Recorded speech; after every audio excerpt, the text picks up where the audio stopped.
캐나다가 중국의 석유 공급을 수십억 달러 규모로 늘렸습니다. 트럼프는 그야말로 폭발했습니다. 미국인들은 이런 상황을 예상 못했습니다. 오늘은 이 새로운 석유 동맹에 어떻게 워싱턴을 공경에 빠뜨렸는지 이야기하겠습니다. 왜 트럼프가 다시 한번 캐나다를 51번째 주로 만들겠다고 위협하는지, 그리고 이 모든 일이 미국 경제에 어떤 결과를 가져올 수 있는지 알아보겠습니다. 노르드 스트림의 방향이 바뀌고 있다.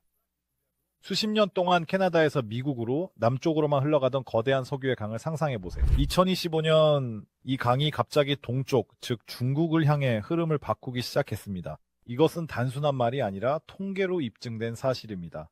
2025년 3월의 데이터에 따르면 캐나다는 무려 730만 배럴의 석유를 중국에 수출했습니다. 이는 절대적인 기록입니다. 이 수치 역시 앞으로 더 높아질 것으로 예상됩니다. 비교하자면 불과 몇 년 전만 해도 이런 규모의 캐나다산 석유가 중국에 수출된다는 것은 상상할 수 없는 일이었습니다. 예를 들어 2022년에는 캐나다가 중국 석유 수입에서 차지하는 비중이 2%를 조금 넘었지만 2025년 초에는 거의 12%까지 치솟았습니다. 이는 21세기 들어 중국 시장에 석유를 수출한 모든 국가 중 가장 가파른 성장세입니다. 동시에 중국은 미국산 석유의 수입을 거의 90%나 줄였습니다. 동시에 그동안 사실상 유일한 주요 구매자로 여겨졌던 미국으로의 캐나다산 석유 공급도 눈에 띄게 줄어들기 시작했습니다. 미국이 3월에 새로운 관세를 도입한 이후 트랜스 마운틴 시스템과 같은 일부 주요 송유관을 통한 수송량이 하루 80만 배럴 이상에서 약 65만 배럴로 감소했습니다. 이는 미국 정유소들에게 매우 큰 타격입니다. 트럼프는 분노했습니다. 워싱턴에서 캐나다의 석유 전략이 중국 쪽으로 크게 이동한 사실을 완전히 인식했을 때 트럼프의 반응은 예측 가능하게도 폭발적이었고 새로운 위협이 뒤따랐습니다. 그가 캐나다를 공격할 때 항상 중심이 되었던 논점은 이른바 무역 불균형이었습니다. 트럼프는 캐나다가 매우 영리하게 거래를 한다고 여러 차례 밝혔습니다. 2025년에 다보스에서 열린 경제정상회담에서 연설하면서 그는 캐나다와의 무역 불균형이 너무 크다. 우리는 더 이상 이를 용납하지 않을 것이라고 강조했습니다. 그의 말에 따르면 미국의 대투 캐나다 무역 적자는 2천억에서 2,500억 달러에 달한다고 합니다. 많은 미국 언론과 경제학자들은 이 수치가 과장되었다고 생각하지만 그럼에도 불구하고 트럼프에게는 이것이 핵심 논거였습니다. 우리는 캐나다가 우리를 위해 자동차를 생산할 필요가 없습니다. 라고 미국 대통령은 주장했습니다. 우리는 우리 스스로 자동차를 만듭니다. 우리에게는 자체 살림이 있고 그들의 목재도 필요 없습니다. 우리는 누구보다도 더 많은 석유와 가스를 가지고 있습니다. 또한 그는 북쪽 이웃이 미국의 주 중 하나가 될 수도 있다며 그렇게 하면 무역 불균형을 해소하고 관세 도입을 피할 수 있을 것이라고 덧붙였습니다. 트럼프의 측근들과 공화당의 주요 인사들 역시 당연히 가만히 있지 않고 캐나다와 중국에 대한 그의 강경 노선을 적극적으로 지지했습니다. 수많은 인터뷰와 TV 출연 그리고 소셜미디어에서 그들은 서로 앞다투어 대통령이 제안했거나 이미 도입한 보호무역 조치 의 필요성, 심지어 불가피성까지 주장했습니다. 트럼프 진영의 위협과 이에 대한 대응 조치들은 적어도 말로는 그리고 위협의 형태로는 곧바로 이어졌습니다. 기억해보면 이미 2025년 2월에 트럼프 행정부는 캐나다산 석유와 가스의 10% 관세를 그리고 철강과 알루미늄을 포함한 기타 캐나다산 상품에는 25% 관세를 부과했습니다.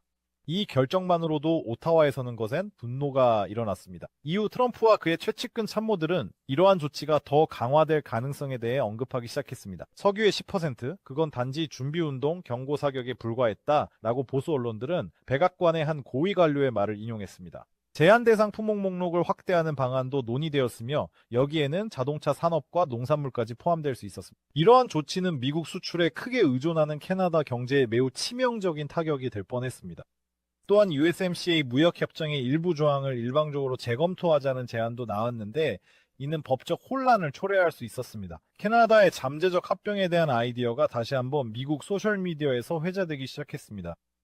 워싱턴의 다양한 목소리. 모두가 트럼프와 의견을 같이 하는 것은 아니었습니다. 하지만 워싱턴의 반응이 완전히 일치했던 것은 아니라는 점을 이해하는 것이 중요합니다. 미국 경제의 일부 산업, 특히 중서부와 멕시코만 연안에 위치한 정유 산업의 대표자들은 심각한 우려를 표명했습니다. 이들은 하루 수백만 배럴에 달하는 총 정제 능력을 가진 자국 기업들이 안정적인 캐나다산 중지류 공급에 얼마나 크게 의존하고 있는지 잘 알고 있었습니다. 의회 회의장과 행정부 관계자들과의 만남에서 캐나다와의 무역 전쟁이 더 격화될 경우 미국 소비자들에게 직접적인 타격을 줄 수 있으며 휘발유, 디젤유 및 기타 일상 필수품의 가격 상승으로 이어질 수 있다는 의견이 나왔습니다. 일부 분석가들은 휘발유 1갤런당 가격이 최대 75센트까지 오를 수 있다고 경고했습니다. 보다 온건한 공화당원들과 일부 민주당원들은 중국의 부상과 에너지 확장에 대한 우려를 공유하면서도 트럼프의 공격적인 관세 정책이 오히려 역효과를 낸다고 생각했습니다. 그들의 의견에 따르면 이러한 정책은 캐나다와 같은 전통적인 동맹국들을 멀어지게 하고 그들을 베이징의 품으로 밀어넣으며 수십 년간 쌓아온 경제적 유대마저 약화시킨다는 것입니다. 미국이 어떻게 캐나다산 검은 황금 석유에 의존했는지 살펴보겠습니다. 미국이 얼마나 놀랐고 심지어 서운해했는지 그 깊이를 이해하려면 잠시 시간을 되돌려 보겠습니다. 수십 년 동안 미국과 캐나다는 단순한 이웃이 아니라 진정한 석유 형제였습니다. 거의 모든 캐나다산 석유, 다시 말해 2014년 기준으로 하루에 410만 배럴이 넘는 사실상 정말 엄청난 양이 미국으로 직행했으며 이는 미국 전체 석유 수입의 약 62%에 달했습니다. 이를 위해 모든 인프라가 구축되었습니다. 키스톤과 엠브리지 라인 5와 같은 거대한 송유관이 국경을 가로질렀고 특히 중서부 일리노이, 오하이오, 미시간과 멕시코만 연안의 텍사스, 루이지애나에 위치한 미국 정유 공장들은 캐나다산 중지류, 즉 웨스턴 캐네디언 셀렉트와 같은 원유를 정제할 수 있도록 기술적으로 맞춰져 있었습니다. 이 원유는 고유한 특성을 가지고 있습니다. 미국이 퍼미안 분지나 바켄에서 적극적으로 생산하는 경질 셰일 오일에 비해 더 밀도가 높고 황 함량이 많습니다. 미국의 정유 공장들은 이러한 원유를 다루는데 완벽하게 숙달되어 이를 통해 휘발유, 디젤, 항공유, 그리고 석유화학 원료를 생산하고 있습니다. 그리고 중요한 점은 캐나다산 중지류가 종종 브렌트나 WTI와 같은 세계 기준유에 비해 할인된 가격에 거래되어 미국 기업들에게 정제 이익을 더욱 높여주었다는 것입니다. 석유 게임에서의 중국 변수.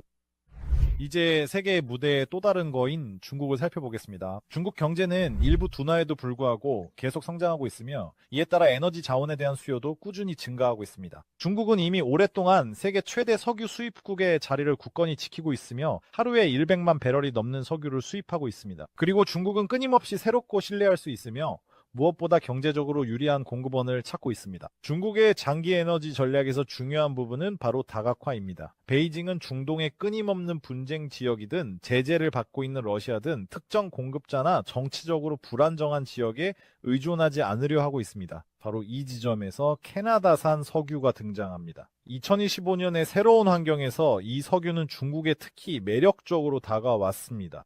중국 입장에서는 여러 가지 이유로 캐나다산 석유가 이득이 됩니다. 첫째, 이미 언급했듯이 캐나다산 중지류는 종종 이라크의 마스라 헤비나 제재로 접근이 제한된 베네수엘라산 석유 등 다른 국가의 동급 품질 원유보다 더 저렴한 경우가 많습니다. 둘째, 캐나다산 중질 고유황 원유는 최근 몇 년간 건설되거나 현대화된 중국의 최신 정유 공장에서 가공하기에 매우 적합합니다. 이 정유 공장들은 바로 이런 복잡한 원료를 처리할 수 있도록 특별히 설계되어 있습니다.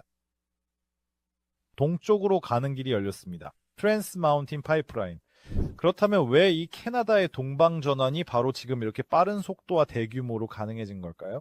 여기서 핵심적인 역할을 한 것은 바로 대규모이면서도 우여곡절이 많았던 인프라 프로젝트, 즉 트랜스 마운틴 파이프라인 확장 사업 TMX입니다. 이 파이프라인은 수년간의 논쟁, 환경운동가와 원주민들의 시위, 그리고 초기 예산을 크게 초과하는 등 우여곡절 끝에 2024년 5월에 마침내 완공되어 상업 운전을 시작했습니다. 예산은 당초 70억 캐나다 달러에서 340억 달러가 넘는 수준으로 불어났습니다. 이 사건은 과장 없이 캐나다 석유 산업의 판도를 바꿔놓았습니다. TMX 덕분에 캐나다는 유명한 오일 샌드가 위치한 엘버타주에서 태평양 연안항구까지 자국 석유를 직접 그리고 훨씬 더 넓은 규모로 수출할 수 있게 되었습니다. 그리고 그곳에서 아시아의 거대한 시장으로 바로 연결되는 해상 루트가 열렸습니다. 이 송유관의 수송 능력은 거의 3배로 늘어났습니다. 이전에는 하루 30만 배럴이었지만 이제는 무려 하루 89만 배럴에 달합니다. 이 추가적인 검은 황금의 흐름을 상상해보세요. 그리고 결과는 곧바로 나타났습니다. 최대 80만 배럴의 석유를 운반할 수 있는 에프라맥스급 유조선들이 밴쿠버 항구에서 중국, 일본, 한국, 그리고 이 지역의 다른 나라들로 잇따라 출항하기 시작했습니다. 워싱턴이 관세 전략, 국내 정치 싸움에 몰두하는 동안 오타와와 베이징은 적극적으로 교량을 놓고 양국 경제 유대를 강화하기 시작했습니다. 이제는 단순한 개별 계약이 아니라 장기적인 파트너십 구축을 위한 체계적인 노력이 이루어지고 있습니다. 2025년 3월 양국 간의 중요한 기본협정이 체결된 사실이 알려졌습니다. 그리고 그 협정에서 논의된 것은 석유만이 아니었지만 물론 석유가 핵심 요소임에는 틀림없었습니다. 양국은 배터리와 비료 생산에 필수적인 리튬과 칼륨 등 캐나다의 주요 광물 자원, 그리고 카놀라, 밀, 소고기와 같은 농산물의 공급 확대에 합의했습니다. 또한 캐나다의 광업, 인프라, 심지어 재생에너지 분야에 대한 중국의 투자도 논의되었습니다. 더 나아가 중국 최대 독립 정유회사 룽성 페트로케미컬이 캐나다 석유 산업 중심지 캘거리에서 공식 무역 사무소를 개설했습니다. 그리고 곧바로 캐나다 석유 대기업 중 하나인 산컬 에너지와 장기 계약을 체결해 2024년 7월부터 10년간 하루 10만 배럴의 석유를 공급받기로 했습니다. 이 모든 것은 우리가 우연한 에피소드가 아니라 전 세계 판도를 심각하게 바꿀 수 있는 새로운 강력한 경제 동맹이 의도적으로 형성되고 있음을 보여줍니다. 미국 정유소 불안감 석유 부족 사태 머지않았는가? 캐나다산 석유 공급이 줄고 일부가 중국으로 전환되는 게 미국에 왜 위험할까요? 미국의 정유소들, 특히 중서부와 멕시코만 연안에 위치한 정유소들은 이 캐나다산 중주류를 정제하는 데 맞춰져 있었습니다. 수십억 달러가 투입된 이들 설비와 기술 공정 모든 것이 이 원유의 특성에 맞춰져 있습니다. 미국이 자국에서 대량으로 생산하는 경질 셰일 오일은 이러한 정유소에 완벽하게 대체될 수 있는 원료가 아닙니다. 미국은 하루 300만 배럴 넘는 원유를 생산해 세계 최대 산유국이지만 주요 원유 수입국입니다. 그 이유는 미국 내 소비가 하루 0만 배럴에 달하고 정유소 상당수가 중지류를 필요로 하기 때문입니다. 이런 수요에 캐나다산 원유가 핵심 역할입니다. 상황을 더욱 악화시키는 것은 워싱턴이 이란, 베네수엘라, 러시아 등 주요 중지류 생산국에 제재를 가하거나 유지해 이들의 자원 접근이 심각하게 제한된다는 점입니다. 현재 미국, 캐나다, 중국 간의 관계 악화는 맑은 하늘의 날벼락처럼 갑자기 일어난 일이 아니라 오랜 시간 누적된 과정의 절정입니다. 이 복잡성을 더 잘 이해하려면 특히 무역과 에너지 분야에서 세 나라의 관계 역사를 되짚어보는 것이 좋습니다. 예를 들어 도널드 트럼프 첫 대통령 임기 중 벌어진 무역 전쟁은 이미 그때 경제적 관계에 심각한 영향을 미쳤습니다. 북미 자유무역협정, 즉 나프타 재협상을 둘러싼 오랜 시간의 고통스러운 협상을 떠올려 보면 이 협정은 새로운 USMCA 협정으로 대체되었습니다.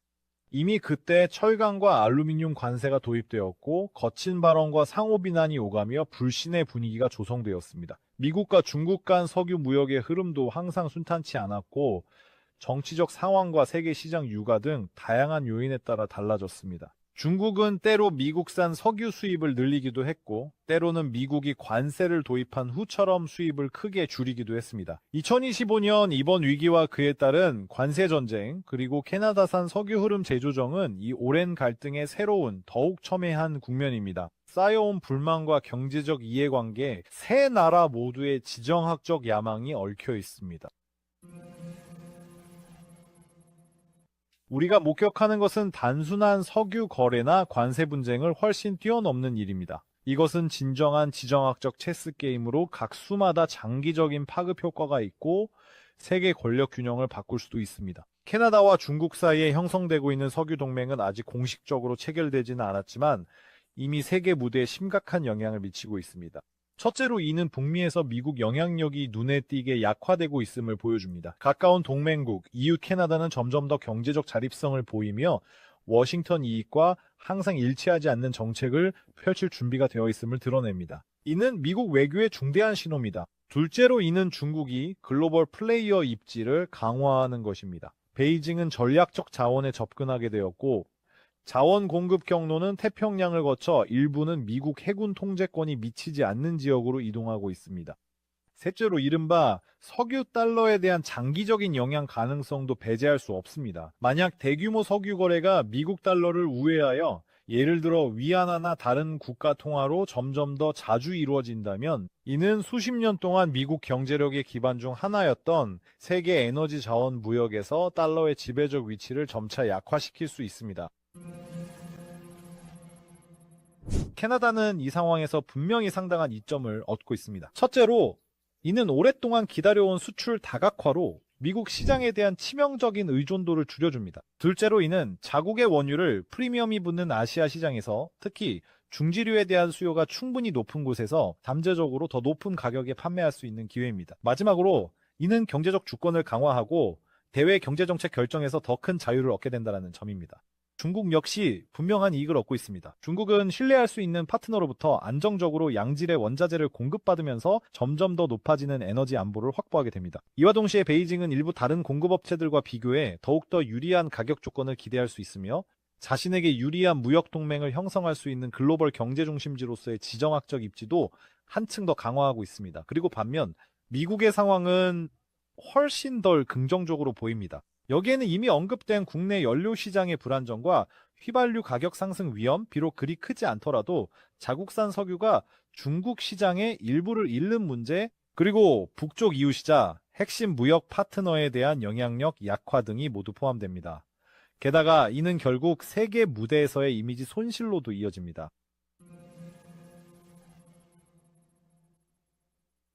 이러한 새로운 도전에 대해 워싱턴이 손실을 최소화하고 잃어버린 입지를 되찾기 위해 취할 수 있는 대응은 무엇일까요?